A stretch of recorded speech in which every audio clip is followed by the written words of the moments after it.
The title of this section is Let Go and Let It Happen. How soon you create what you desire is determined by the level of certainty that you have about receiving what you desire. Every time you say things like, "Why hasn't it happened yet?" or "I don't have it yet," you are reinforcing the belief that you don't really believe that it's already yours. It is important to remind yourself that the universe runs on laws that do not fail. Because these laws work without fail, you do not need to get caught up on how your desires will come to you. Let your authentic self take care of the details, and it will handle things in the best possible way at the best possible time. Let your authentic self do its part and work its magic. All you need to do is to get out of the way and let it happen. I remember one time I was doing an interview, and the interviewer asked me this question: "What is the hardest part in creating what you want?" I thought for a moment, and then I replied, "Learning to stop trying to figure out how you will get it." He looked confused and he asked, "What do you mean?" I said, if you try to figure out how you will get what you want, you will limit yourself to whatever your ego or your conditioned mind can see or do. All you have to do is to turn your goal or your desire over to your subconscious mind. Everyone and everything, including your subconscious mind, is connected to the universe or the quantum field of energy. Let it bring you what you desire. Then, just follow your inner promptings or your intuition and act upon the opportunities that come your way, and you'll get there. The truth is, there's not just one way to achieve anything. There are dozens of possible opportunities that your conscious mind is not even aware of. But your subconscious has access to this information. So you can make this easy on yourself, or you can make it hard on yourself. You can flow with the universe or against the universe. What I told this interviewer was the truth. Forget trying to figure out how things will come to you. Instead, just state your intentions and let the non-physical world orchestrate things so that the physical world can bring it to you. And if it seems like things aren't happening for you at the moment, don't fight or resist. As you've already learned, when you fight or resist the present moment, you are fighting against the effects. And at the same time, you are strengthening the cause. Let's say, for example, that your present circumstances are such that you see yourself broke. If you act from a broke perspective, cutting back excessively, becoming stingy, bitter, scared, or jealous in an attempt to prevent yourself from becoming even more broke, what are you really doing? By consistently believing and thinking about being broke, you are perpetuating and energizing those broke conditions. You are setting yourself up to continue to be broke. The way to fix being broke is to take on a state of being rich internally and then think, speak, and act from that perspective. Why do the same things keep happening to us over and over again? For instance, some people keep failing no matter what business they try. Here's the reason. Until they change their sponsoring or dominant thoughts, they will keep recreating the same circumstances and situations over and over again. Perhaps you seem to be living a life like Bill Murray in the movie Groundhog Day. He kept waking up to the exact same experience day after day. If you seem to be creating the same problems repeatedly in your life, then perhaps it's time to change the cause that's producing the same effect over and over again. Another thing that keeps us from declaring what we want is our fear that we won't get it, and then we'll be disappointed. So our focus of attention is not on what we want, but on not being disappointed. In the end, we don't get what we want, but then we can say, "I really didn't expect to get it anyway." So in the end, we get to be right, but we still don't have what we want. The bottom line is you cannot trick the universe by saying you want one thing, but at the same time putting your attention on something else. Whatever you focus on is what you will get. A common pattern of many of my coaching clients has been to believe that it's okay for other people to have what they want, but it's not okay for them. They feel it's possible for others, but not for them, so they expect the worst. I ask them, why do you choose that thought instead of believing that you can have what you want? And most explain, because that way I'm emotionally prepared should bad things happen and I don't get what I want. or I won't have as far to fall if I don't reach as high. I try to explain to them that when they think this way, they are setting themselves up for the worst to happen by expecting it. The greatest power that we have in avoiding the worst is to focus on what we want to happen and then expect that. Some people also have the belief that what they want may not be in harmony with what God wants for them. They don't want to take the risk of wanting the wrong thing, so they just settle for whatever comes along, and then they tell themselves that whatever happens is the will of God. If this is how you feel, perhaps you can look at it this way. What if God or source energy just trusted us? What if he or she gave us free will in order for us to create whatever we choose for our own experience? What if our desire and what source energy wants for us is one and the same thing, and that all we have to do is to make a decision that it's already ours and we can have it? Since we are one with source energy, it makes the most sense that our desire and the desire of source energy are one. If source energy wanted us to choose what it wanted, then we would not have free will. Since we have been given free will, this means we can choose anything that we desire. Therefore, there's no such thing as the will of God. God's will and our will are the same thing.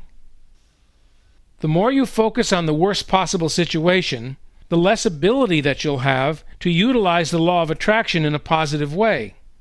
Furthermore, just because you can't see the possibility of having what you want in your physical reality at the moment, this doesn't mean that it's not on the way to you. Here is an important truth. 99% of the creative process is completed before you see any evidence of it in your physical reality. I'll repeat that. 99% of the creative process is complete before you see any evidence of it in your physical reality. The problem is you've trained yourself to believe that there's no forward motion unless you actually see the physical proof of something happening. However, here's the catch. As you focus only on the absence of physical proof, you are pushing the very thing that you desire further and further away from you by your worry and doubt. If you planted a seed in your garden, I am sure you have enough common sense to know that your creation is well underway even before you see any physical evidence.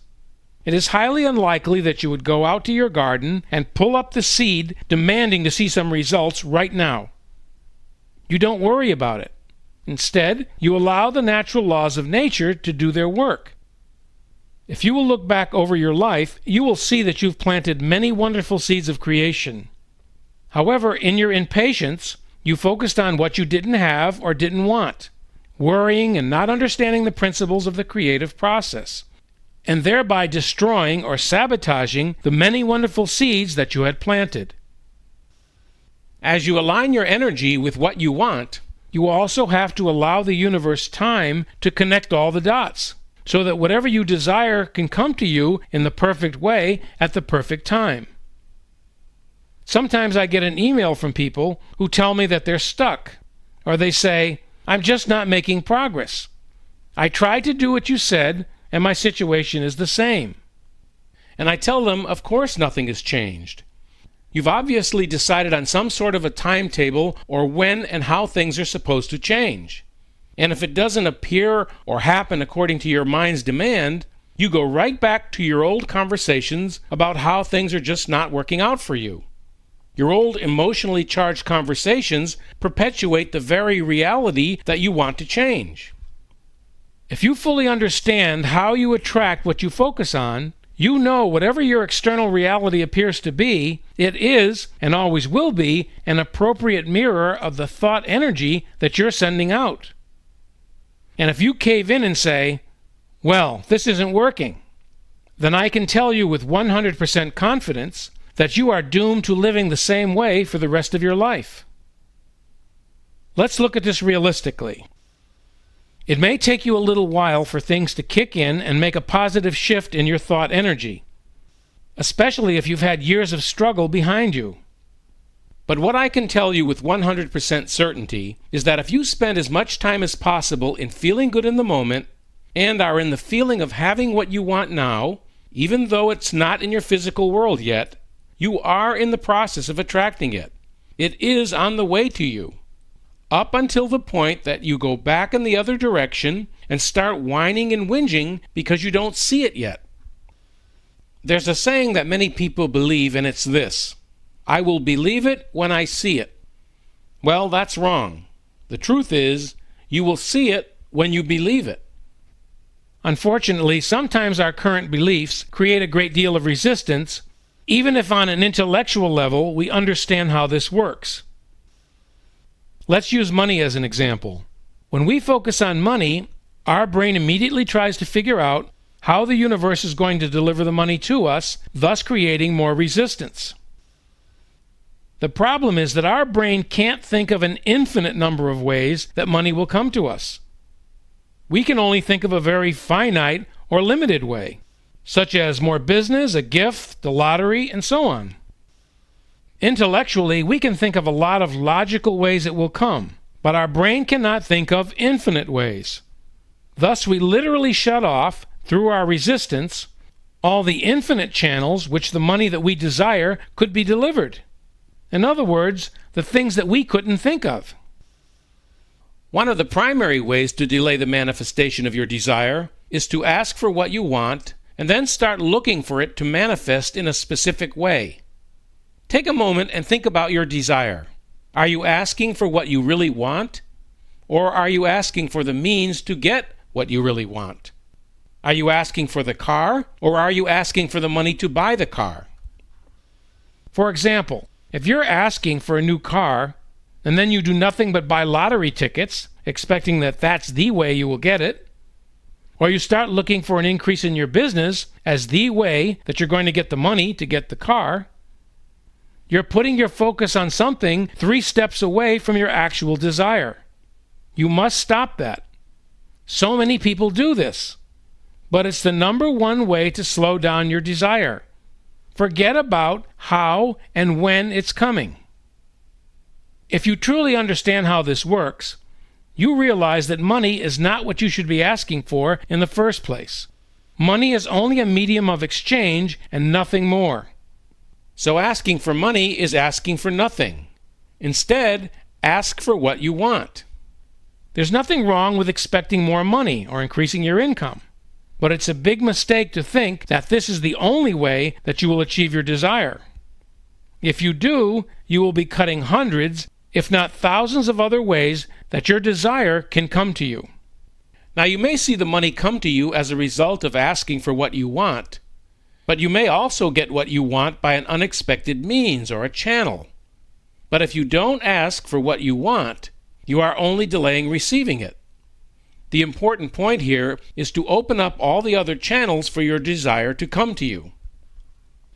You have to remember that, depending on your background, the process of allowing yourself to have whatever you want can sometimes be challenging.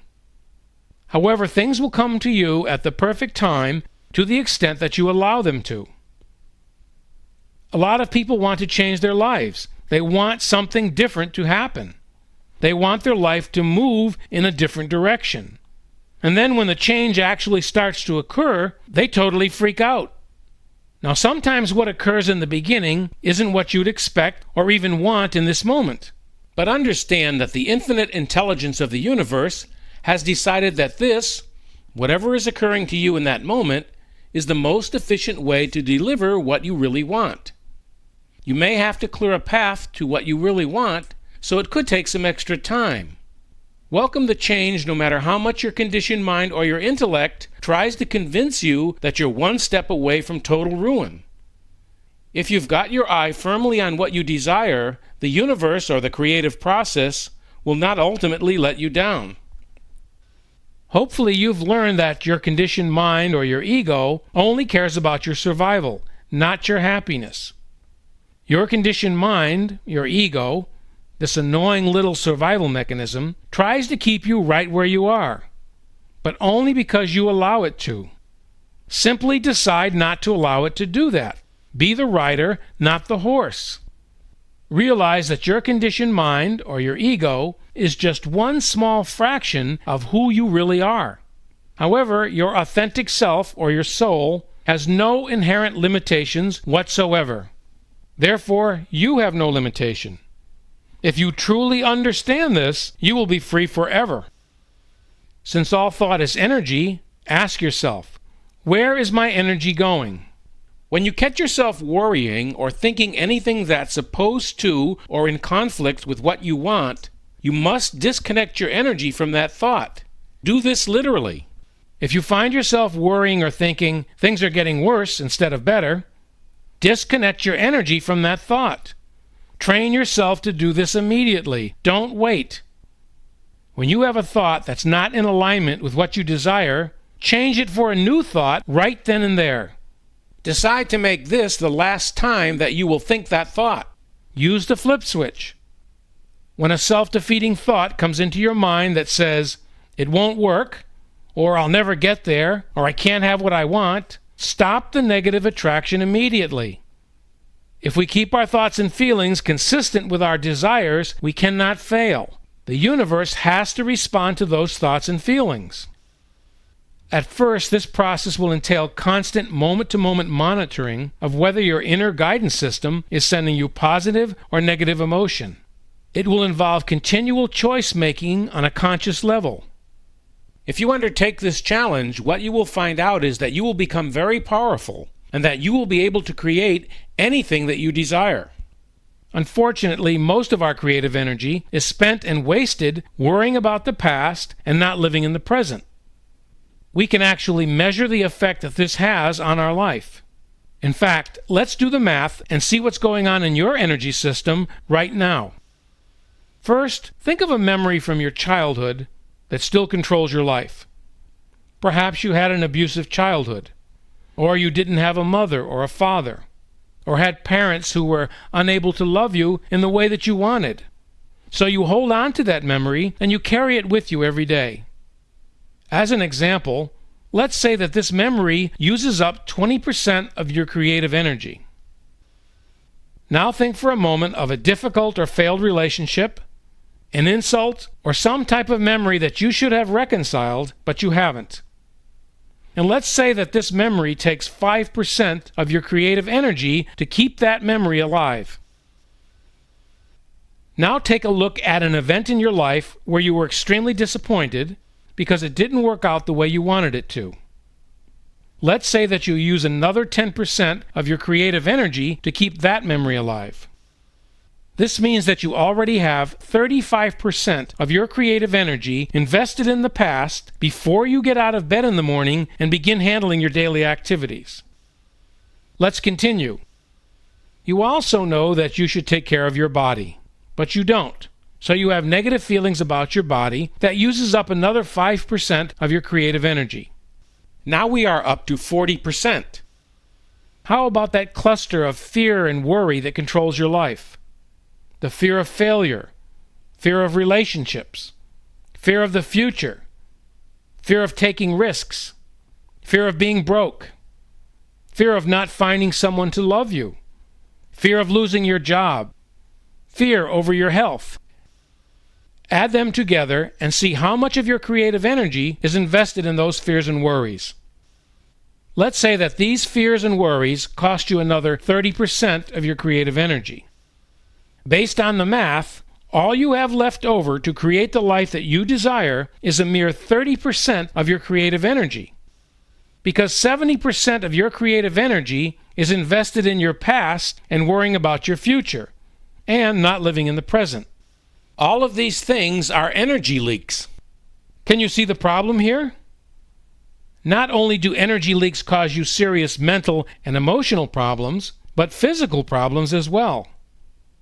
So instead of 100% of your creative energy going where you need it to support building your life and your body, you are now allocating almost 70% of this energy to maintain your fears, negative thoughts, and past memories.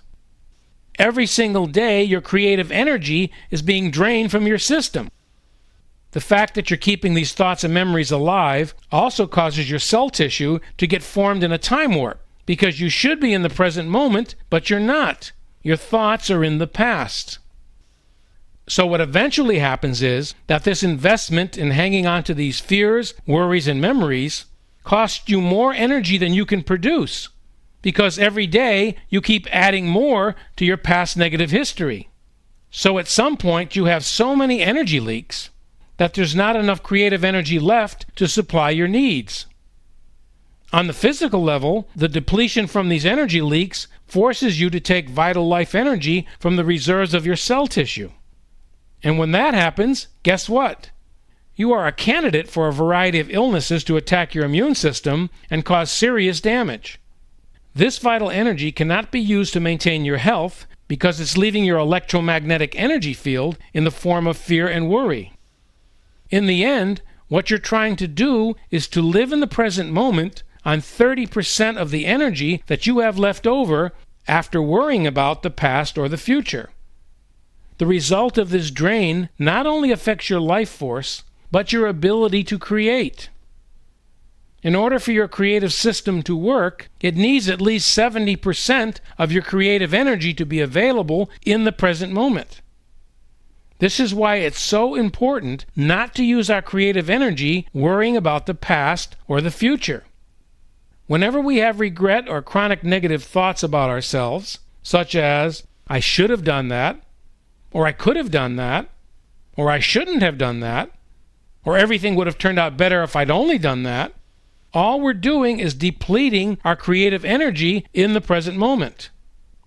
When we think like this, what we're actually saying to ourselves is, I've messed up my whole life, and nothing will work from now on.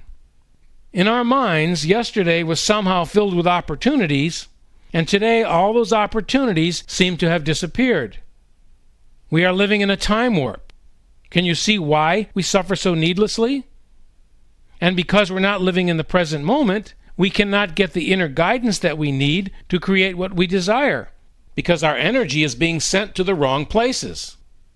Notice that when you are feeling depressed, it is usually because you are not accepting life as it is in the present moment.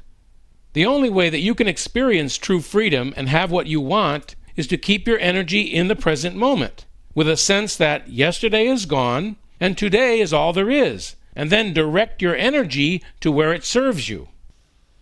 I keep harping about staying in the present moment, but do you see why?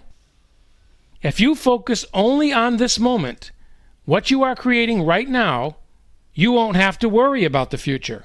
The future will take care of itself. Your point of power is in the present moment, the only place that you can create. Research has shown that 90% of our thoughts are repetitive.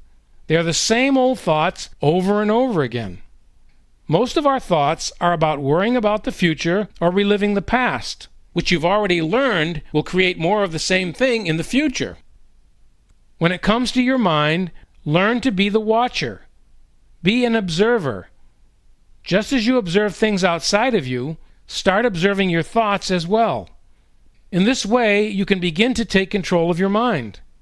However, don't judge your mind or curse it if you realize that you have been under its control. The mind is a great tool if we learn to use it correctly. As we've discussed previously, if you live in the moment of now, it is impossible for your mind to project into the past or the future. The mind can only create what you call problems if you are not living in the now. And we've talked about problems before. Problems can only exist in the mind. Any problems that you can think of are imaginary, and all of them are in the future. Why is this true? Because if you can handle or resolve something in the present moment, it's not a problem, because you are resolving it now. It can only be a problem if you project it into the future, where you cannot handle it or have no control over it. The good news is, if you are listening to me, you are still alive. That means, no matter how difficult your problems were in the past, you got through them in that moment of now when you could actually do something about them. Because you are here listening to this right now, it means you survived every past moment of now. You have never failed. You made it through every moment of now, or you wouldn't be here. Congratulations. But keep in mind that all the problems that you faced in the past that you were worried about for countless numbers of hours, days, weeks, months, or years was a waste of time, because you could only resolve them in the moment that they occurred. What that means is that nothing is a problem right now. But the minute you start worrying about the future and let your mind take control, you will continue to have a series of non-existent problems plaguing you for the rest of your life. This makes no sense, because you can only handle the problem in the moment it needs handling, not a second before.